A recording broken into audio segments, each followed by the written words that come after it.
Thank you, Creative Mornings, and thank you, Cam, for having me. This is truly a great honor to be in my hometown, Raleigh. I wasn't born and raised here, but this is definitely my home. And it's a new experience for me to be in front of peers. Normally I do this in front of a whole bunch of strangers. So some of you are familiar faces, which is very warm-hearting to me. Before we get into this explanation, I want to tell you that I was actually born to fail. And I was born to fail over and over again. We all were. We're structured that way.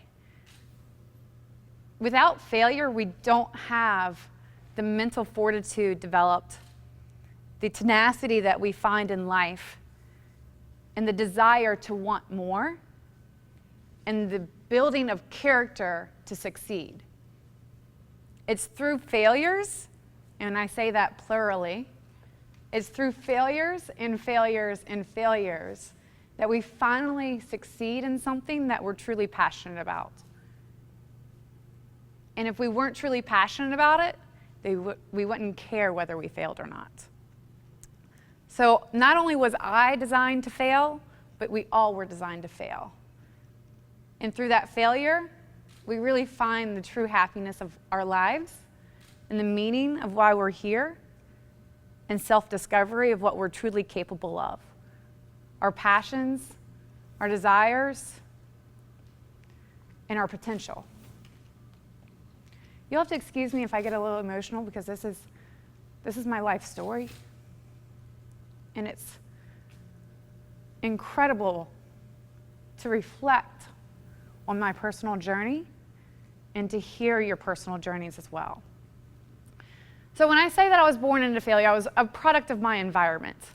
I was born into a very low income family. We actually had a wood stove at one point. My brother slept in the hallway. I shared a bed, not just bedroom, but a bed with my sister.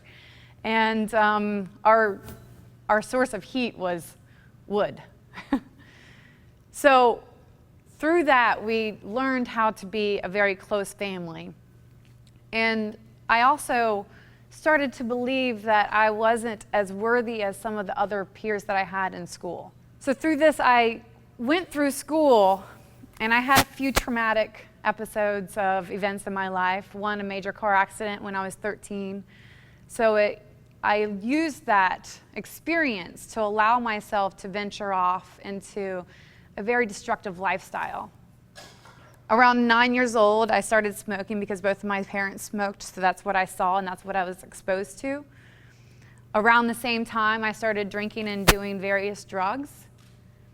And I continued that until that traumatic episode when I was 13, that car wreck.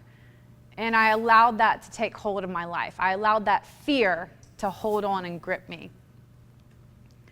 So then I continued this very destructive lifestyle into my early adolescence. I did whatever was put in front of me. I tried anything and everything.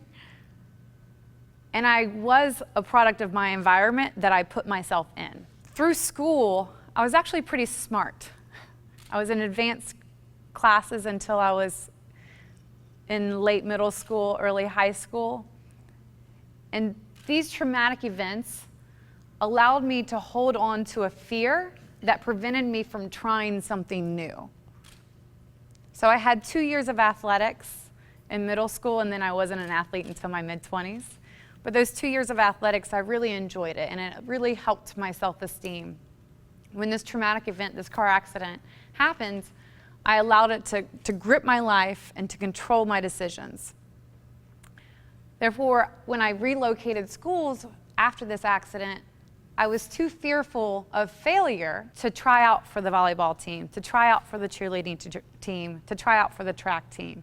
I allowed that fear to grip me so tightly that failure wasn't going to be in my life because I wasn't willing to try something new. Most of the time when you ask somebody what's their biggest fear, 9 out of 10 times it's failure. And then you ask them a little bit further, what is it that you're scared of failing of? And then they kind of are deer in headlights. Well, what do you mean? Well, what are you scared of failing of? My fear wasn't of being rejected from the volleyball team. My fear wasn't of being rejected from the other sports that I was interested in. My fear came from not acceptance. My fear came from being rejected and then having less self-worth than I already had. I allowed that fear of failure to control me. And so I decided that I wasn't going to attempt anything. I wasn't going to be in any extracurricular activities. I wasn't going to go out and talk to that cute guy that I thought was interesting. I wasn't going to go out and try to do well on a test. So I just did enough to get by. My 4th grade teacher called me an underachiever. I really want to talk to her today. But instead of pushing me into the direction of trying and being uncomfortable with trying something new and embracing that potential failure, I ran the opposite way. And nobody was there to direct me otherwise.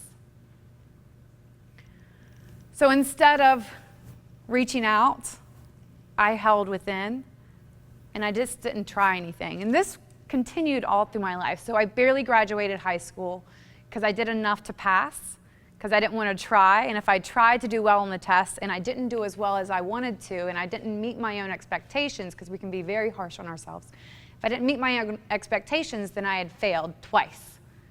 And then my self-worth started to diminish. And then I would be more destructive, and then I would have an excuse, and I would be angry, not at them, but at myself. So I was persuaded by my mother, ironically, to take this job in Iraq. And I harassed the company until they hired me. I can be very persistent when I want to be. I harassed the company until they hired me, and they finally hired me as a laundry attendant. And I went overseas, and I only went overseas because it was an open-ended contract. My mother was like, Christmas, if you go and you don't like what you're doing, AKA if you feel like you're failing, then you can go home. You can return back to your life. Leave. So it had a net, right? A safety net for me to be able to fall into. If I go and I don't like it, or if I don't succeed, or if I don't feel comfortable, then I can just go back to my lifestyle before, right? I had a pretty large life-changing moment in Iraq. Like I said, when I was around 9, I started drinking and smoking consistently cigarettes, and then doing various drugs a little bit later on. And I was still living that lifestyle up until I went to Iraq. And when I went to Iraq, I was still smoking and drinking. So this was when there was still a lot less law that there is now, or at least was. I got into Iraq. I'm on the bus to go from the airport to the international zone, to my camp. And it's an armored bus, and I'm wearing this flak jacket, and I'm wearing this helmet, and I'm sitting there on the bus, and we were sitting there waiting for 2 hours. And I finally get up and I ask the bus driver, I'm like, hey, can I get off the bus and smoke? And he was like, really? I was like, what are we waiting for? And he was like, there's an IED in the road. And I was like, oh. No idea what an IED was. Improvised explosive device, also known as a road bomb. So I was like, okay, so I sat back down, and here I am in the middle of a war zone wanting to get off the bus, an armored bus with all my protective gear, to go smoke a cigarette. So we get into country, finally, a couple hours later, they clear the IED, and I get into country. And my mother had a small trailer there, so it's one of the places in the world that you aspire to live in a trailer. And she had a small trailer, probably the size of your bathroom in your apartment. And I'm sleeping, and you get familiar with noises in your house, right? So I hear this unfamiliar noise, and then I hear a whistle, and I'm like, this is not right. And before I can finish that thought, there's a boom and a shake of the trailer. I leaped across the room and I collected myself, and we had incoming. That was a moment for me that I had clarity, where I realized that in that moment I was stacking the cards against myself, and I was indirectly and subconsciously trying to kill myself. I was still smoking cigarettes regularly. I was still smoking in a war zone. And then I put myself in an active war zone where it was hot as could be in 2004.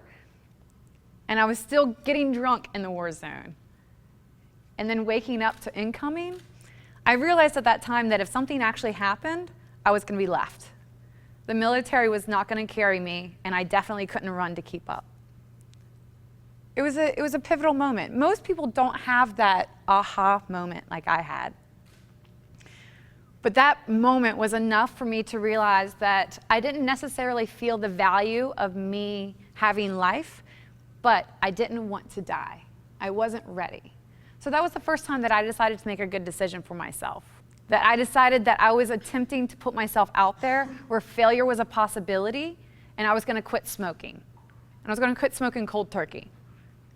So I warned everybody, because you have to, okay? When you're an addict, you have to basically give out I'm sorry cards beforehand.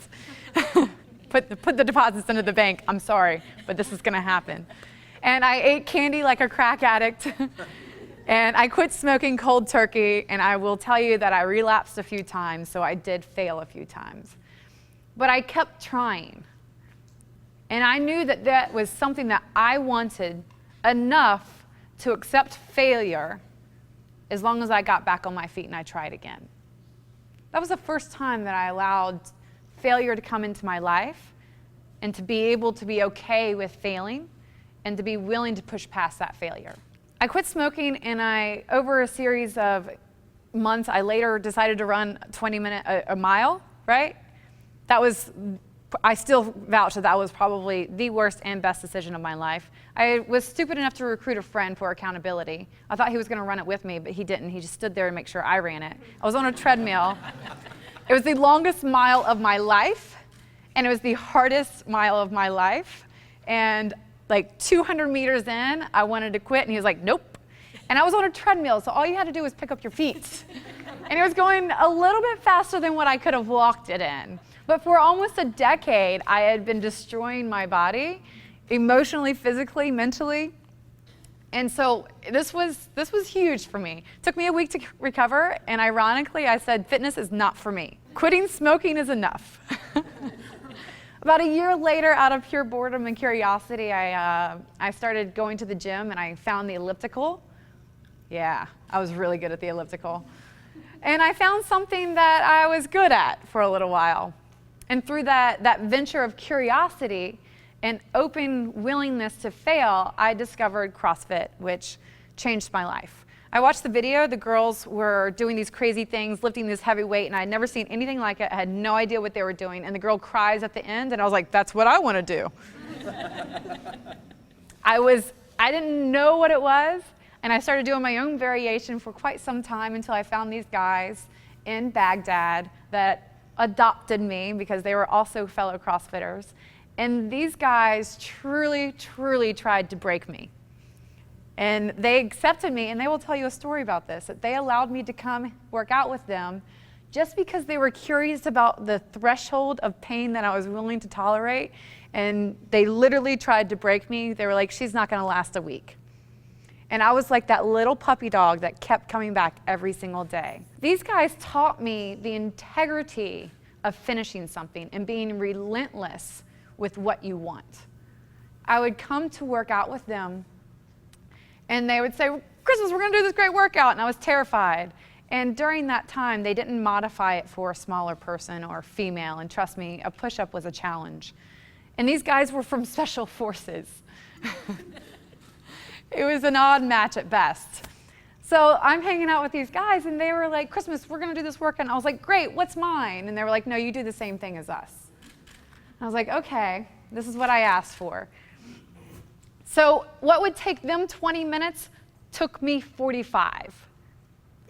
But the difference between them doing their workout and me doing mine is that when they were finished with theirs, They stood beside me and they cheered me on and they made sure that I did every single repetition, and they no-repped me. They said didn't count if it wasn't to their satisfaction. And they made me understand the importance of, even if it doesn't count, that repetition doesn't count. You fail in that push-up, you fail in that box jump, you fail in that movement, you fail in that attempt, you fail at business, I've done that a lot. You fail at trying to talk to somebody, you fail at anything, you get up and you try again.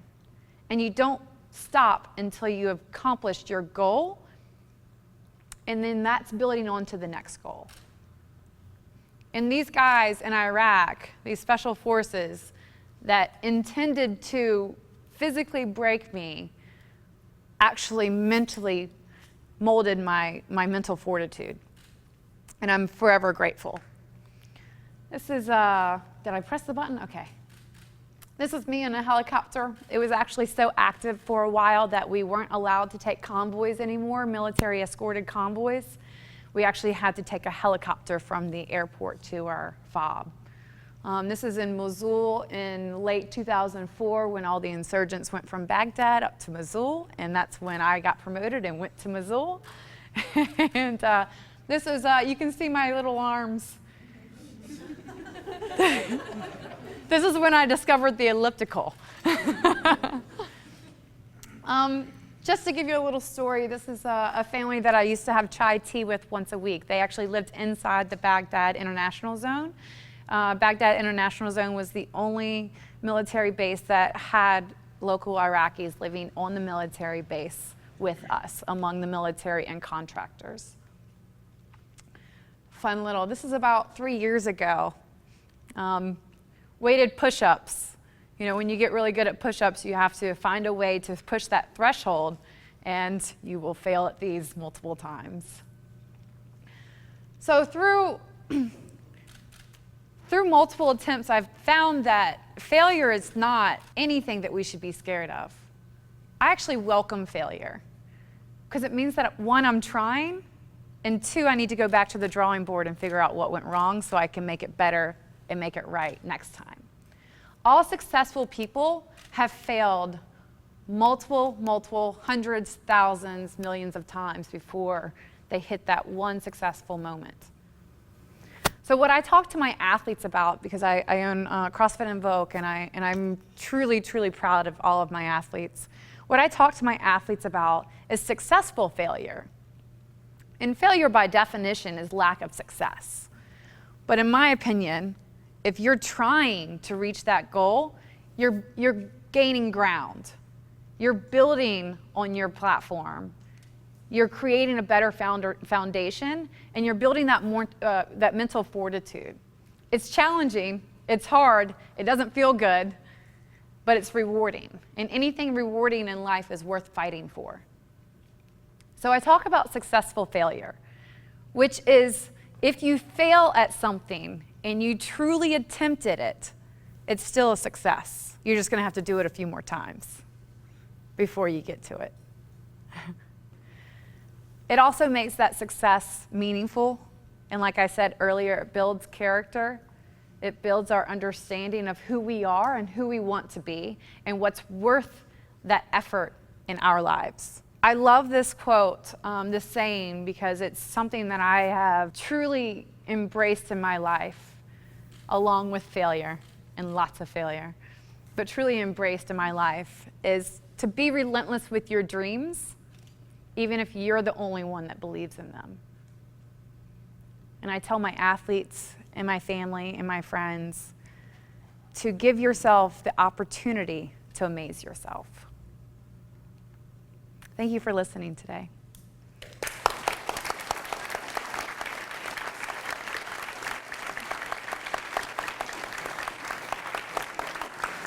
I think this is a great question. He was asking about how did the pit crew experience come about and how that was like. I actually got called from a friend on a whim to come play NASCAR, and I assumed I was going to be driving, and so I was like, yeah, I like to lift things and go fast. So I went out to Charlotte for a day, And when I got there, I realized that there was a pit crew challenge going on and that we were going to be changing tires, jacking the car up, and hanging tires. And I was like, not going to be fun. I've never changed a tire in my life. Why do I want to do one today? And then I found out that they have this air gun. And they do it really fast, because I didn't know anything about pit crews at the time, even though my family was totally into racing. And we did a little CrossFit style, so we went head-to-head with each other. I beat the boys on changing tires and hitting lug nuts, actually, specifically. I still have that credence. And discovered that I was good at it. But what I love about training and pit crewing specifically, because I can literally talk about failure all day. That was like the very abridged version of what my perception of failure is that my pit crew coach, when I started learning, there is 99.9% of failure in pit crewing during practices, and it's like anybody golf. It's like that one stroke that you're just like, that was it. And then that's kind of like lifting and hitting lug nuts. Once you hit that stride, you're like, that was so easy, let me do it again a million times. But my coach advocated that in pit crewing, 1/10 of a second will cost you the race, will cost you your job, and will cost you a career in pit crewing. So he said, if you fail quickly, move on. And I love that, because I apply that to everything in life. Is if I feel like I've failed something and there's no redos, take your lesson and move on. Yeah, but that was a great experience of my life. I loved it. I actually love changing tires. Who knew? So whenever, it depends on the situation a lot of the time. So I'll talk about business failure a little bit. Business failure, one, you have to, I'm very conservative with the way that I look at things financially, but I'm also very, very liberal in the risks that I'm willing to take. So as long as I'm walking away with an experience of, this didn't work, but why didn't it work? Let's look at where it went wrong, and let's look at where it went right. So just because this experience or this attempt was a failure, it doesn't mean that it was a complete failure.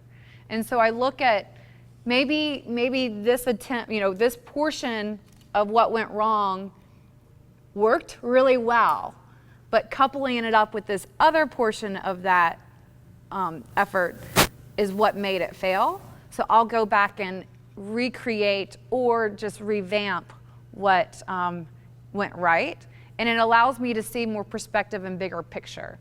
So I'm looking at, whenever I look at one thing, I look at how it will trickle down and affect the larger picture of what my project is. And a lot of the times I actually work backwards. So I look at the bigger picture, and then I say, how do I get to here? And I'll walk it backwards. Is there a difference between failure and something not working out? Yes. I think there is a difference in failure and something not working out. I've had things not work out where I have absolutely given my whole heart into, and over and over and over, and for years I swam upstream. And you have to be able to honestly reflect upon your life, your responsibilities, your passion, and what you want to get out of that success goal in order to be able to know whether it's something that you want to continue to pursue. And I retired out of pit crewing, not because I didn't love it or not because I was not the best in my game, but because I looked at my life and I looked at the bigger picture, and some people will say and can argue that I was not successful in pit crewing because I did not continue an entire season on tire changing in that position. But for me, it was successful because I went with the intention of seeing what it could become, and I feel like I lived that to the fullest. And so I feel like it had ran its course for what I was looking for.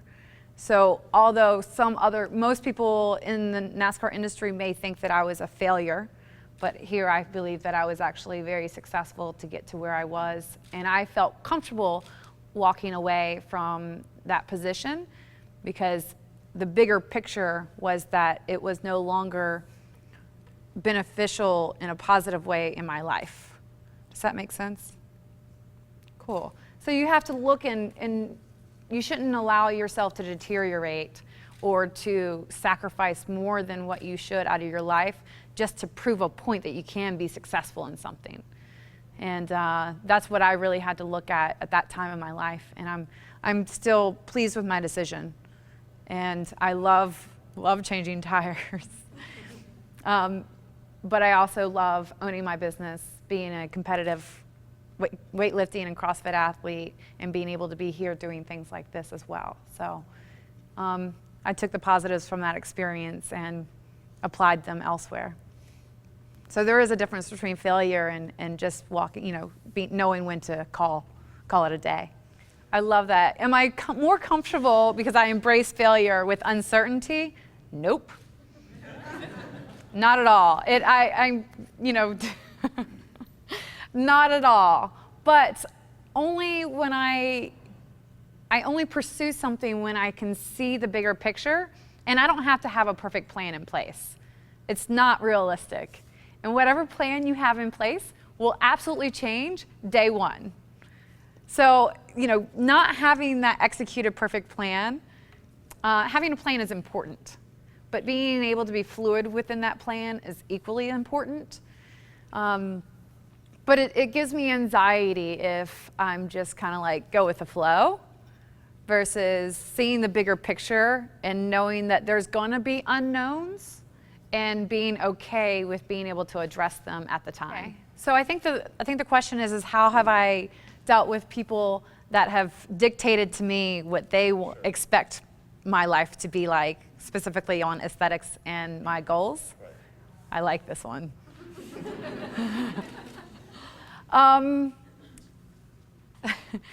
This is going to sound a little bit rude, but I don't believe them. I don't believe that this is an outsider looking into my life. And if I took into true consideration and applied their opinion on my life every single time, I would still not be an athlete. I would not have any tattoos. I would probably have multicolored, there's so many dictations that people say you shouldn't lift because you'll get big. I'm not worried about getting big. I want my body, as I was talking to Lisa earlier, right? I was talking to Lisa earlier. I want my body to perform at the optimal that I know it can. And that for me is an accomplishment. The byproduct is aesthetics. And for me, opening a facility was a great way for me to be able to teach what I know to people that want to better their lives. So when somebody comes at me and they're saying, don't get too big, I kind of laugh. They say, don't get too small, I kind of laugh. They're like, don't take on another project, I really laugh. And it's not their decision to make. And so I just know that the people that are closest to me will have my best interest at heart and will voice if they have a concern on my lifestyle at the time. And I will listen, but again, I see the bigger picture. And a lot of the times, people coming in and peeping into your life see that tiny little molecule of what makes up the rest of your life. And I've learned to not accept other people's dictations and listen to my own intuition, which has brought me here today. My heroes, I grew up in a time where the supermodels were the heroes, Kate Moss, so we didn't have any super athletic heroes. But I'll tell you in all honesty, the women in my family are pretty, and I could go into a separation of my grandmother, my granny, and then my mother. They are all fiery and polite and just incredible, incredible women. And I've been very blessed and fortunate to be able to be exposed to that type of personality and character. And then the last book I read, I can't remember the title of it. Or your favorite in this category, like failure, business. You guys are gonna love this. I actually have 50 cents book on my bedstand. I love him. Yeah, he's fantastic. He came from like a super thug life, and then like he was a super gangster, and then he like made it transformation, and like now he's this, you know, like this great upstanding citizen, and he loves NASCAR. I met him at the Daytona 500, so I'm a big fan of 50 Cent.